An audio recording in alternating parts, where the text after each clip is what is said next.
The charity Christian Aid says the 10 worst climate disasters this year have cost $140 billion in insurance claims. Bushfires in Australia caused $5 billion in losses and killed more than 1 billion wild animals. While on the US West Coast, wildfires caused $20 billion worth of damage. Over in China, flooding in the Yangtze River Basin led to $32 billion in losses. But extreme weather events linked to climate change had a disproportionate effect in poorer countries. 6 of the 10 costliest disasters were in Asia, which was hit by some of the strongest storms on record, and they caused huge human and financial losses in countries that bear little responsibility for global warming, including Bangladesh, Sri Lanka and Bhutan. And in East Africa, a massive locust invasion, damaged $8.5 billion worth of crops. Now, the swarm was linked to unusually wet conditions fuelled by climate change.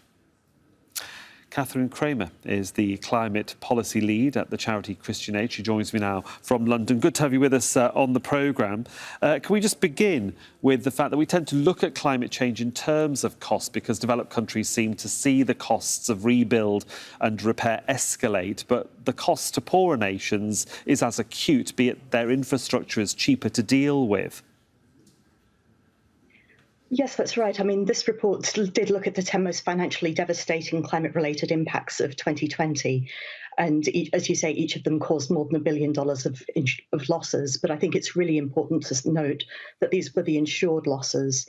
And so the figures we have for developing countries where the insurance market is less developed would obviously be significantly higher. And of course, while we list the deaths that each of these storms and floods and fires have caused, it's the impacts for developing countries in loss of life, in terms of loss of livelihood, and even loss of possessions are significantly higher, in the sense that if you don't have much and you lose it, then you've lost a lot more than if you have a lot and lose some. Indeed, climate change and its sort of effects have to be dealt with. And we're seeing that the new US president-elect wants to lead once again by reaffirming his commitment to climate change protocols. That must be quite a relief.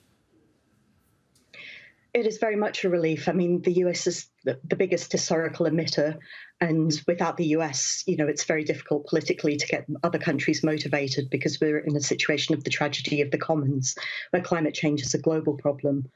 And without those that have caused the most damage being on board, and those that continue to pollute most being on board, the significant amount of ambition and efforts put forward earlier this month by a lot of developing countries will just be overwhelmed by the carbon emissions if we carry on the fossil economy. In terms of, you might say, the US emission on the public stage this last 4 years, what has been lost by their lack of leadership that could be regained once President-elect Biden takes office in mid-January?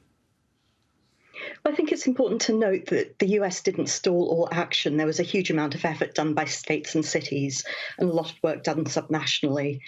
But without that high-level political leadership, it has been a lot harder to get that motivation internationally without seeing the leadership from the front by one of the world's biggest polluters. And we talk about climate change. We're seeing France and other European countries talk about electric car societies by 2040 and Germany by 2030. It's easy, isn't it, for developed countries to say this, but where does that leave the underdeveloped third world nations, mainly, for example, South Asia, where they use rickshaws, for example, and petrol and gasoline in their lighting and heating?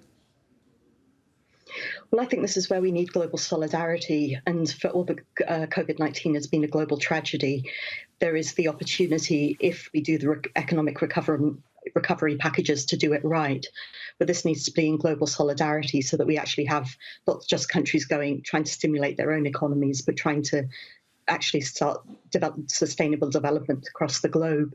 And that doesn't involve enabling developing countries to leap from the fossil economy. We do need to get out of all fossil fuels straight into a renewables economy to transform the transport sector. And some of that will be done by buying down the costs, by actually buying the technologies, and as the factories are developed, enabling them to be created more in bulk, things like electric vehicles.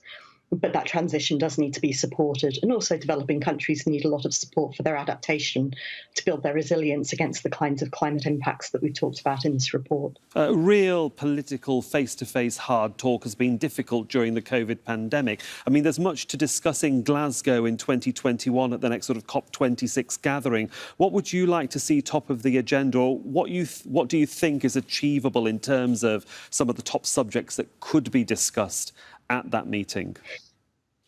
Well, the art of the achievable, of course, is down to political will, and that's in the hands of our political masters, but also in the hands of all of us to try and urge our political masters to act at the level that we need them to act.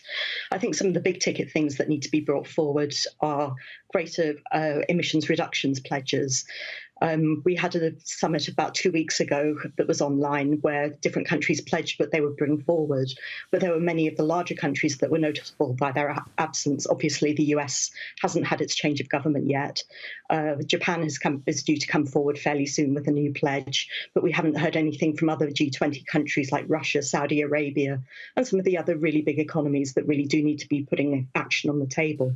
But it's not just pledges. We actually need the policies in place to implement them and to really start getting the emissions reductions at the speed that they need to be done if we're going to try and limit global warming to 1.5 degrees. It's really good to get your insight, Catherine Kramer from Christian Aid. Thanks for joining us from London. Thank you very much.